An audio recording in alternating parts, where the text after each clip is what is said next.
पिछले एपिसोड में हमने देखा था कि हमारे मेन कैरेक्टर के पास एक जो वेटर होता है वह एक मीट का टुकड़ा लेकर आता है, जिसे देखकर जो हमारा मेन कैरेक्टर होता है अपने मन में सोचता है कहीं ये किसी ह्यूमन का मीट नहीं। जब हमारा मेन कैरेक्टर ये सोच ही रहा होता है तो हमें दिखाया जाता है कि जो कुछ लोग और होते हैं वो हमारे मेन कैरेक्टर को अपनी लाल और खतरनाक नज़रों से घूर रहे होते हैं, जिसे देखकर जो हमारा मेन कैरेक्टर होता है उसे उसके पसीने छूट जाते हैं। इसके बाद जो हमारा मेन कैरेक्टर होता है ना चाहते हुए उस मीट के टुकड़े को काट कर खाने चाह रहा होता है, तभी हमें उस वेटर को दिखाया जाता है जो कि हमारे मेन कैरेक्टर के पास उस प्लेट को उठा लेता है। और वो भी जो वेटर होता है उस प्लेट को ले जाकर उस ओल्ड लेडी के सामने रख देता है, जिसे देखकर जो ओल्ड लेडी होती है उस मीट के टुकड़े को उठाकर बड़े चाव से खाने लगती है, जिसे हमारा मेन कैरेक्टर देख रहा होता है। तभी जो वो लेडी होती है उस मीट को खा जाती है और खाने के बाद बोलती है कि यह मीट तो कुछ ज़्यादा ही डिलीशियस था।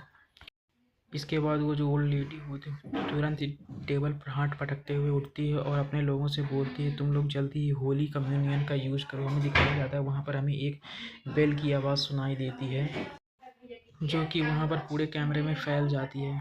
इसके बाद वो जो लोग होते हैं वो अपने ब्लड की को बहुत ही ज़्यादा शुक्रिया बोलते हैं और बोलते हैं कि हमें इस ब्लड लाइन को देने के लिए आपका बहुत बहुत शुक्रिया। ये इतना को बोल कर वो जितने भी वहाँ पर लोग होते हैं वह अपने ब्लड कलर्ड वाइन को पीने लगते हैं। इसके बाद हमें दिखाया जाता है वहाँ पर जितने भी लोग होते हैं उन सभी के पास वेम्पायर टीथ्स होते हैं। इसके बाद हमें वहाँ पर एक बंदे को दिखाया जाता है जो कि हमारे मेन कैरेक्टर के साइड में बैठा होता है। वो हमारे मेन कैरेक्टर के कंधे पर हाथ रखते हुए बोलता है कि आखिर तुम कर क्या रहे हो, तुम खाना क्यों नहीं खा रहे हो। तो जिसे जैसे सुनकर हमारा मेन कैरेक्टर अचानक से चौंक जाता है, उसके पसीने छूटने लगते हैं। तभी वो जो बंदा होता है वो हमारे मेन कैरेक्टर से बोलता है देखा जाए तो यहाँ पर ये जो वाइन और मीट है इतने ज़्यादा हाई क्वालिटी के हैं इनसे कि आम तौर पर आम लोग इन्हें नहीं खा सकते हैं, लेकिन यह एक ट्रेडिशनल और रॉयल ट्रीटमेंट है।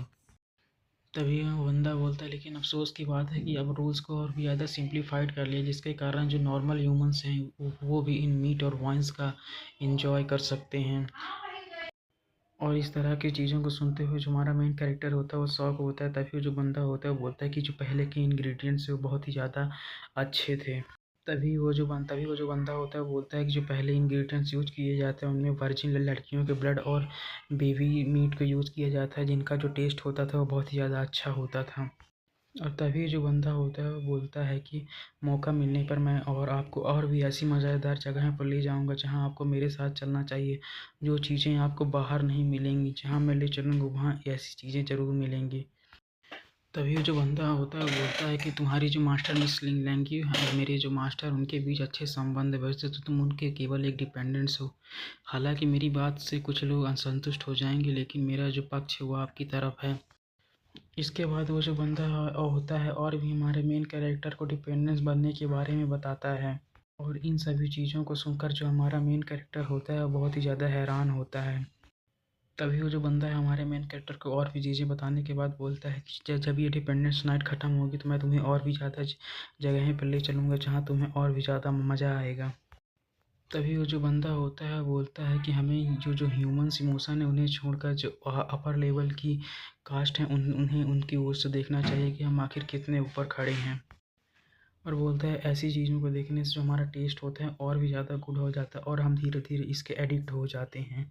और इस बंदे की इतना कहते हैं जो हमारा मेन कैरेक्टर होता है उसकी तरफ देखने लगता है और भी ज़्यादा शौक हो जाता है। और यहीं से ये हमारा एपिसोड ख़त्म हो जाता है। अगर वीडियो अच्छी लगी तो लाइक कमेंट सब्सक्राइब जरूर करें और अगले वीडियो के लिए वेट करें। Thanks for watching.